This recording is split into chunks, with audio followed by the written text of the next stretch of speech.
when it starts to reveal itself as a certain pattern of energy, at a certain point, without you trying to do it, what starts to happen is a certain sort of flow starts to happen. Becomes a fluid quality that starts to come into the experience. Because, see, these kind of locked away points of contraction is where energy is constrained. It's constricted. It's not really moving well. Anger can feel like energy is just explosive.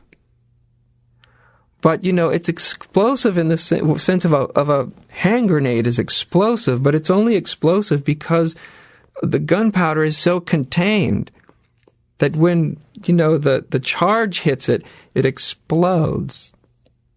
But it's the containment that's really what's being experienced. And the explosion is the result of the containment blowing apart, the anger becoming explosive.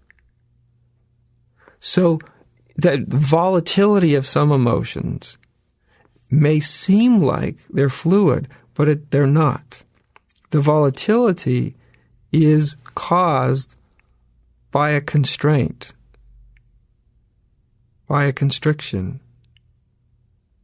And when you start to become completely intimate, when you meet, when you give yourself to, when you ultimately become the energy that you're becoming aware of, you become it.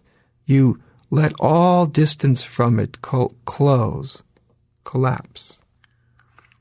Then this fluid kind of quality starts to come into it, into the energy. The energy starts to flow more, becomes more fluid. More awareness gets into it. There's a sort, almost like as if the energy becomes more lucid, more conscious, more aware. And this stagnation, this constriction, then starts to open up. And like I said, part of something becoming fluid could be that all sorts of different elements arise. Like I said, there could be memories, there could be thoughts of the storyline, of the narrative, all that. But all that is also complete, that's all just part of the territory, you see. It's part of the overall territory that you're giving yourself to. Again, giving yourself to not in an unconscious way, but in a totally conscious way, in a way in which you're consciously meeting it, but even deeper than meeting it, When you really meet it, then this fluid quality starts to become part of experience, this flow. And that fluid quality, that sense of flow, that's the transmutation beginning to happen.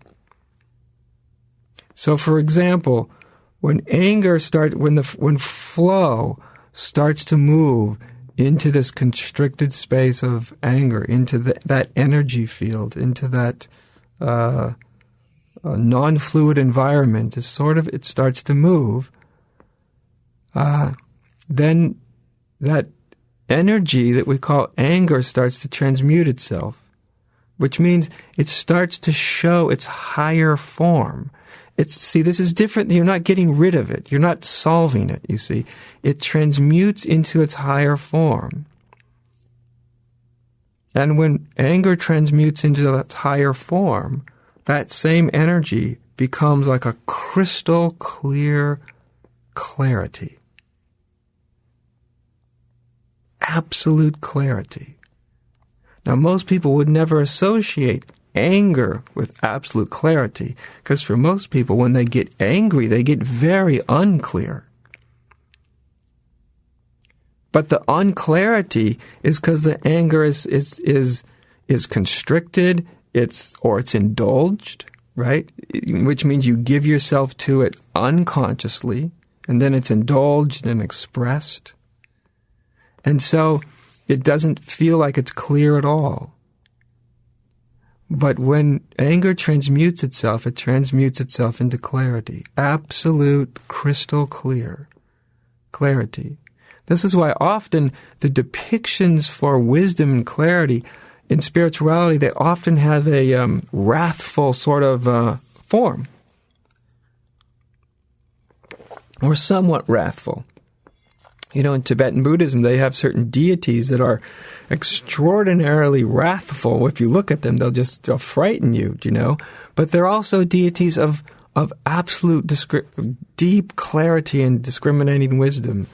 In Zen Buddhism, there's Manjushri, which Manjushri is a sort of an archetype for wisdom and clarity. Manjushri, however, holds a sword above his or her head, and the sword is flaming. And so there's a certain sort of, there's a slight, not a lot, not like some of the Tibetan deities, but there's a certain wrathful quality, certainly a flaming quality, something that's cutting and piercing.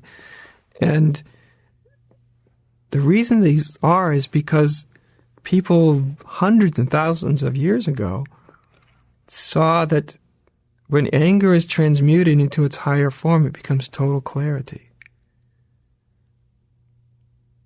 Absolute clarity. When it's in its constricted, confused, unconscious form, it's just angry. It's just wrathful. It's just rage. And it's the opposite of clarity. It's total distortion. When that energy is transmuted, you haven't gotten rid of it, do you see? You've allowed it to transmute into its higher state, which is actually its natural state, because then the energy isn't constrained anymore. It can return to its natural state, which is, in this case, clarity. Now, I've described this process relatively quickly. This doesn't always happen this quick. As I said, this is a fairly advanced thing, advanced in the sense that your attitude has to be advanced. You have to want to see what's true. You want to be interested in things revealing their own true nature, more than you want to simply feel better and escape from what you're feeling.